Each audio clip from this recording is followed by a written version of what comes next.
jarana bisa na of culture namichatu takkayu nama fuldura dhaabbatee dubbii godheen beeku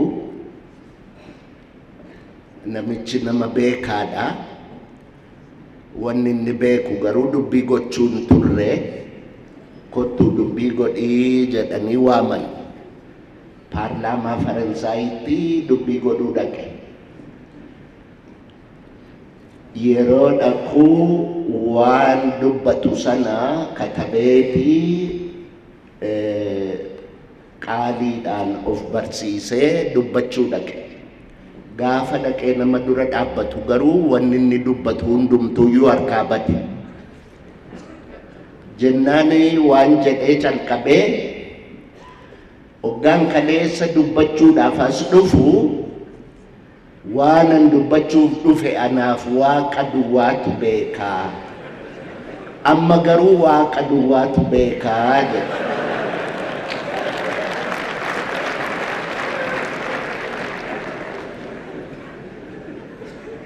kan gosa akkanuma fakkaata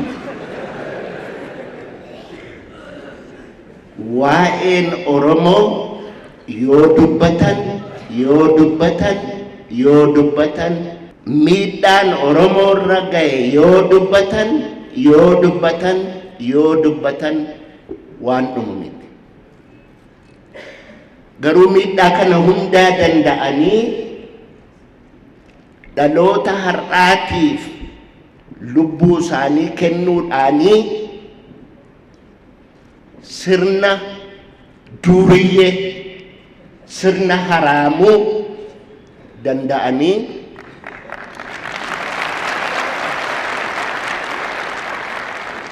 afaanni Oromoos akka as gahu seenaan Oromoos akka badee hin awwaalameen dhabamne gochuudhaaf warra lubbuu isaanii kennan isaanii warra barabaraan jiraatu warri akki Abubakar Muusaa maqaansaa har'aasitti hin ka'in guyyaa qubee kanaan waa katabuun dhowwaa ture halkan ijoollee walitti qabee ammayya amumaa ajjeese abbaan addeessaa aduudha dooyyeetti oduu odeesse bakkaafaaf bakakkoof bofu boraatii bofaa barbaadu bareeda birraa barana badduus badeensi barbaada caalaa caamaatiif mucaa caamaa sana kan utuu mucucaanne cehee cuncuna coree miicee cuunfee micciiree coqorsa caffee caamaa isin cufti callisaa caqasaa jechaa ijoollee barsiisaa ture Abubakar Muusaa leenca ituu humbannaa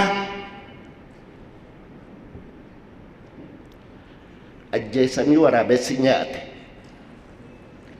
dargiitu ajjeese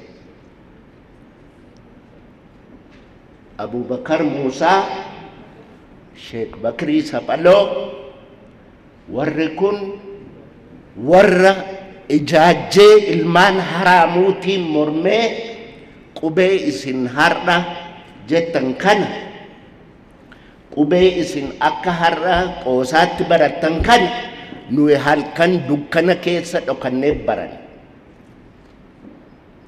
akka inni ifatti ba'uu fi warra akka Abubakar Muusaa fa'itu warra akka Sheek Bakrii Saphaloo fa'itu lubbuu isaanii kenna qubee amma jettan kana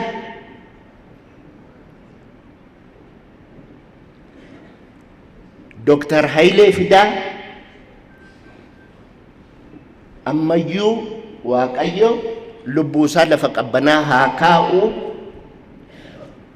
Hayilee Fidaatu qubee kana fidala isaa akkamitti katabu isa jedhe kitaaba hirmaata dubbii afaan Oromoo jedhu baasee ittiin katabamuun calqabame sana dura immoo abbaan gammachiisfaa Onesimos Nasib fidala Habashaatini jechaan fidala Saabaatini katabaat turan.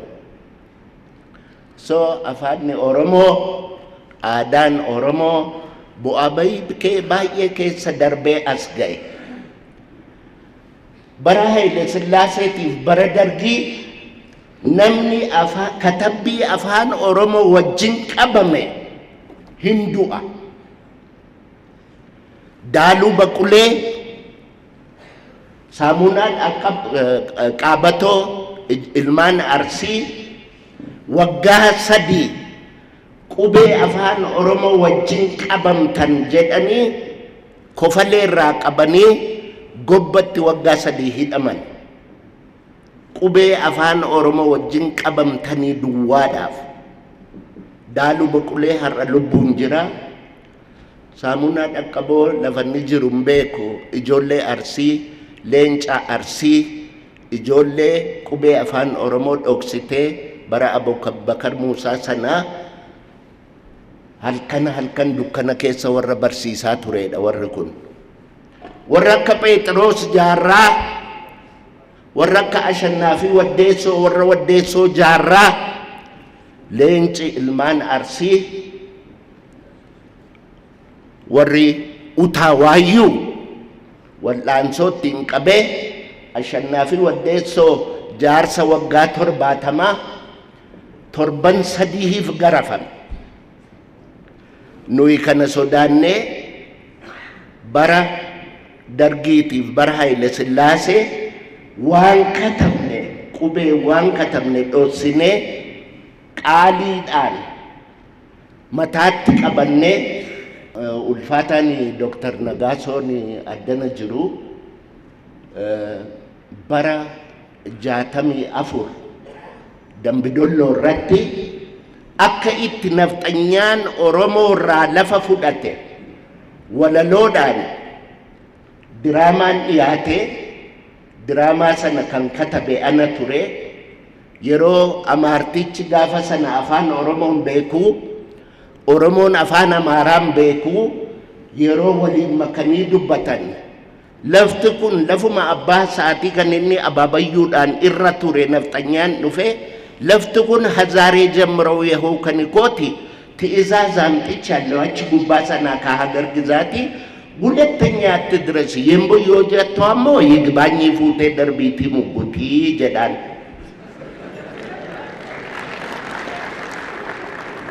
ኦሮሞን ስላው አፋና ማራም ቤኩ ማልታቴ ነምቾ ከንዱቢ በርባዱ ለፋ አባ ኬኛ ማሳ ጆሌ ኬኛ ሳሙፍ ከኑጋዱ Gorgisiin sodaattuu kan jal'ina yaadduu jedhaan gorgisii waaqa isaaniiti jechuu dhagayeeti.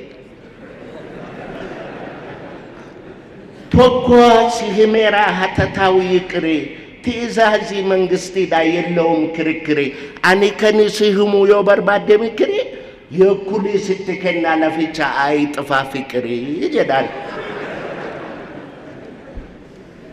Warraajii dhageenyee har'ammoo jarana lafuma abbaa keenyaa maasaa ijoollee keenyaa qixxee fuudhuuf taana irrattan si gobamee kottu ati dhiira lafaaf lafee ofii wajjin du'uun seera qaradheensi eega eeboo koo bakaraa jedhaan. Oromoon gaafa sana wanjalanyaa maqicaa fitaabeerii waan jedhan kanan beeku lafa ofii eeboodhumaan eeggatu jedhee yaada.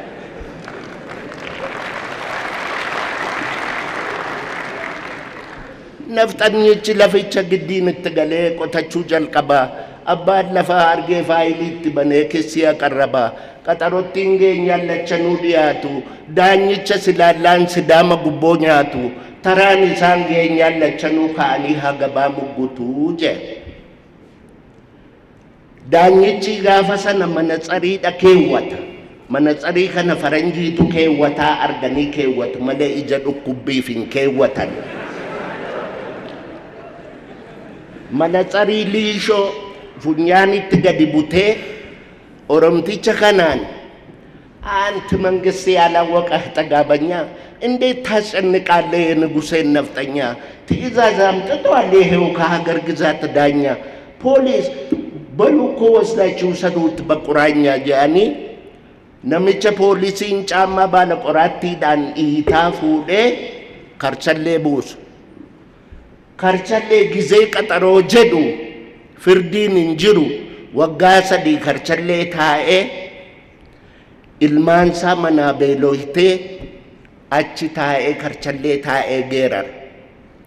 Jiguu diddee karchalleen jiguu diddee nutubaan ishee hoomii kan dhaabaan ishee waddeessaa. Jaarsattiin du'uu diddee jaarsayaan maballeessaa firri waasii nu didde kana lagaa wal keessaa. Walal gubbaan hurriidhaan ayyaade kaamucaa koo ishee funyaan furriidhaa. Karacheelleen dukkanaa nutu keessa quphanaa. Karchallee tafkiisaa poolisii qaldiisaa. Guyyaa kolfee xabsiisaa halkan akka kanniisaa. Aduun dhiinaan badiisa maaltu keessa gachiisaa. Jedheeti karchallee sidaamaa taa'ee geerar. Wanni Oromoon hin argin hin jiru. Tabbi inni ittiin aadin hin jiru. Ijoolleen keenya ijoolleen qubeen tolatti argame jettanii yaaddan qubeen tolatti hin argamne ijibbaadha. Oromoon utuma barumsi faranjiyyuun dhufin barumsa ofii qaba. Soraa guyyoo soraa sororoo saafee alii soraa guyyoo barqaa wadadii diilee dagaa soraan badde sororoon subbaan badde gochii boddee bade gorsa wallaalee Oromoon gaaraa mukatti bade gaafa jedhanis inni kunis waanuma barumsaati waan ittiin Oromoon seenaa walitti dabarsu ture. Awwaadide alaabaan tapha dide burree marrachuu dide afaan sooddaa yaa'uu galaanni dide waan mal gubbaa ejjuu dhaddachi dide gaafa jedhu sanas waanuma inni ittiin ijoollee isaatti seenaa dabarsuudha. Leenci akka Abubakar Muusaa, leenci akka Sheek Bakrii Saphaloo, leenci akka Girshaa Aagaa, obbo Girshaa Aagaa warra Gimbiiti. Ijoolleen isaa amma Isaayyaas Girshaa kan jedhamu tokko biyya Ameerikaanii jira. Biyoonaas yaa fakkeenya Xaaliyaanii yoo barbaadde bayi birraa ganamaanii yoo didde si waraanna eeboo qaramaanii kan inni jedhe gaafa afaan Oromootiin hin dubbatinaa jedhanidha. Wallaansoo dhumaan dhufnee as geenye. Wallaansoo dhumaan dhufnee as geenye. Gaafa Amaarri lafarraa fudhatee loon gadi bobba'ee dambaliin ga'uu dadhabee ol bobba'ee cilaaloo ga'uu dadhabee Arsiin maal jedhe? Loonni Arsii maal jedhe? Ol bobba'ee ciliyyoon hanqatu gad bobba'ee dambaliin hanqatu diinni waan taamure haa rakkatu. Warri Arsii as jirtan nan sobe moo dhugaan dhaadadhe? Eeyyee. Isa dhugaayyuu himneen fixnu kanaafuu Oromoon isa dhugaayyuu himeen fixu kanaafiyyuu wanni soban hin jirtu. Oromoon kan jedhe lafa dhugaan hin jirre nagaan hin jiru jedha. Warri waa'ee nagaa haasa'anii dura dhagaa barbaaduu tirreera. Yoo dhugaan iddootti hin deebi'in nagaan iddootti hin deebi'u kana quba qabaadhaa. Leenca akka Haayilee Fidaa akka lukkuutti qabanii dhoksanii nama qubee har'a ilmaan keenya itti guddattu kanaaf yayyaba buuse hirmaata dubbii afaan Oromoo jedhe kana Haayilee gargaaraa ture gaafas maqaan isaa Mitikkuu Tarfaasaati. Asii Jarmanii dhaqee Mitikkuu Tarfaasaa namni jedhamu isa sin ajjeesanii quba qabaadhaa. Mitikkuu Tarfaasaa sin ajjeesan. Dhiigaan adda nageenye, dhiigaa adda nageenye. Ani har'a kanan dhufeef waraqata katabadheen afaan Ingiliishiitiin isinitti dubbadha jedheen dhufe malee waan an amma dubbataa jiru kana dubbachuudhaaf itti qophaa'een nu. Waan an amma dubbataa jiru kanas ana miti kan dubbataa jiru, dhiiga namaatu dubbataa jira. Quba qabaadhaa.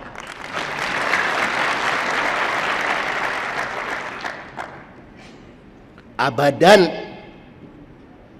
Oromoon abadan garbummaatti hin deebi'u, kana quba qabaadhaa.